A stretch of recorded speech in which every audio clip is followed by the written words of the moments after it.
stimulus semester 2 kan tetap jalan. Apa aja Pak? Nah itu yang sekarang ada kan stimulus seperti gaji yang di bawah.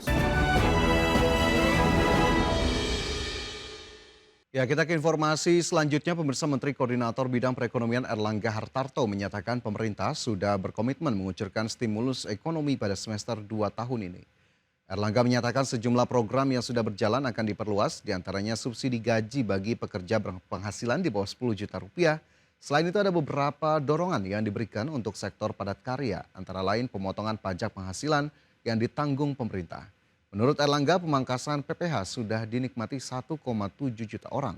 Kemudian ada program-program yang terkait dengan perumahan melalui kredit usaha rakyat. Ada pula program renovasi rumah yang juga akan terus didorong. Stimulus semester 2 kan tetap jalan. Apa aja Pak? Nah itu yang sekarang ada kan stimulus seperti gaji yang di bawah 10 juta kan itu sudah berjalan. Gaji untuk padat karya. Sektor tertentu kan PPh-nya ditanggung pemerintah. Jadi itu sudah dinikmati oleh 1,7 juta masyarakat. Kemudian ada program-program yang terkait dengan perumahan melalui kredit usaha rakyat. Nah ini kami akan dorong juga. Kemudian juga ada program renovasi rumah, itu juga akan terus didorong. Pemirsa, Badan Gizi Nasional menerima anggaran sebesar Rp268 triliun untuk tahun 2026. Anggaran tersebut bertambah sebesar Rp50 triliun dari pagu indikatif sebesar Rp217 triliun. Kepala Badan Gizi Nasional Dadan Hindayana mengatakan, dari alokasi anggaran tersebut Rp255,58 triliun akan digunakan untuk program pemenuhan gizi.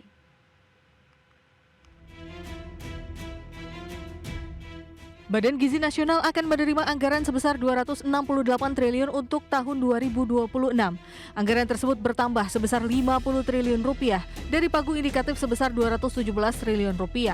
Tambahan alokasi anggaran tersebut akan digunakan untuk kebutuhan MBG anak sekolah, kebutuhan MBG ibu hamil dan menyusui, hingga digitalisasi MBG. Dalam rapat kerja dengan Komisi 9 DPR RI, Kepala Badan Gizi Nasional Dadan Hindayana mengatakan anggaran sebesar Rp268 triliun akan digunakan untuk program pemenuhan gizi sebesar Rp255,58 triliun atau 95,4% dari pagu anggaran dan Rp12,41 triliun untuk fungsi pendidikan atau sebesar 4,6% dari pagu anggaran. Jika kami breakdown klasifikasi anggaran BGN tahun 2026, maka akan terlihat bahwa 95,4% adalah program pemenuhan gizi nasional senilai Rp255,580 triliun. Kemudian 4,6% merupakan program dukungan manajemen senilai Rp12,4 triliun. Jadi kalau dilihat anggaran per fungsi, maka di situ terlihat bahwa 24,7 triliun berasal dari fungsi kesehatan, kemudian 223 triliun itu fungsi pendidikan, dan 19,7% itu fungsi ekonomi. Sementara itu hingga 7 September 2025 jumlah SPPG yang telah beroperasi mencapai 7.453 SPPG di seluruh wilayah Indonesia dengan 11.754 SPPG dalam proses pengajuan dengan jumlah penerima manfaat mencapai 21 juta orang. Badan Gizi Nasional optimis target penerima manfaat sebanyak 82,9 juta orang bisa terrealisasi. Jakarta, Tim Liputan IDX Channel. Selanjutnya, pemirsa, Institute for Development of Economics and Finance atau INDEF mendesak Presiden Prabowo Subianto untuk menghentikan dan mengevaluasi program makan bergizi gratis. Ya, INDEF menilai anggaran jumbo program MBG dalam RAPBN 2026 beresiko menimbulkan tumpang tindih penggunaan anggaran.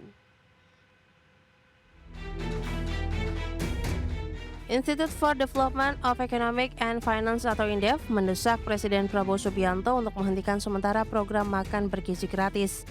Langkah tersebut bertujuan agar program MBG yang menjadi program unggulan pemerintah bisa dievaluasi secara menyeluruh.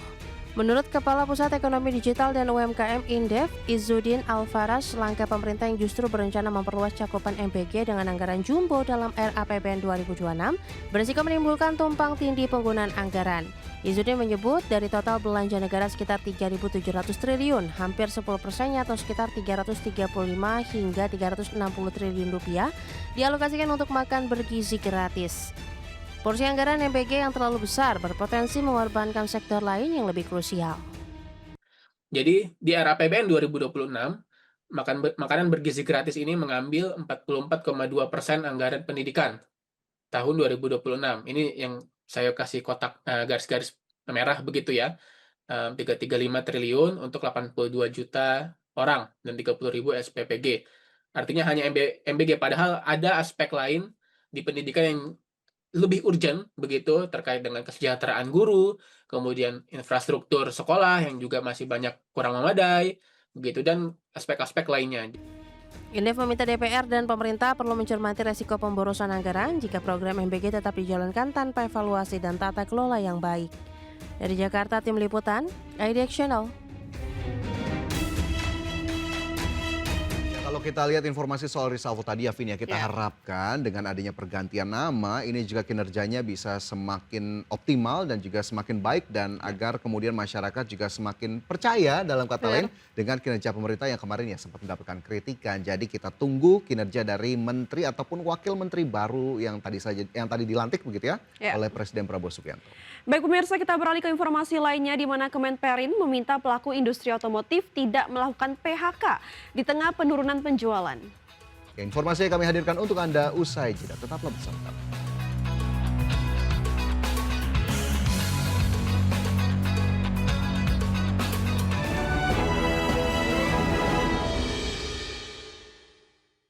Kembali di Prime Market Highlight pemirsa, Otorita Ibu Kota Nusantara mengungkapkan kebutuhan anggaran pembangunan IKN tahun 2026 mencapai 21,18 triliun rupiah. Adapun pagu indikatif yang dialokasikan pemerintah hanya sebesar 6,2 triliun rupiah. Itu artinya masih ada gap sebesar 14,92 triliun rupiah.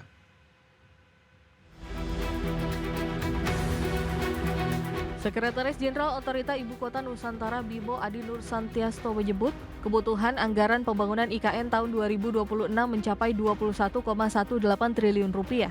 Dari jumlah itu, pagu indikatif yang sudah dialokasikan pemerintah pada 2026 hanya sebesar 6,2 triliun rupiah. Ini artinya masih terdapat gap sebesar 14,92 triliun rupiah. Menurutnya, kekurangan anggaran tersebut telah disampaikan melalui surat resmi Kepala OIKN kepada Menteri Keuangan dan Menteri PPN Kepala Bappenas pada 14 Agustus 2025. Kebutuhan anggaran untuk mendukung keberlanjutan program pembangunan IKN tahun 2026 adalah sebesar 21,18 triliun, sehingga dari anggaran yang dialokasikan sementara dalam SBPA tahun 2026 sebesar 6,2 triliun masih terdapat gap sebesar 14,92 triliun.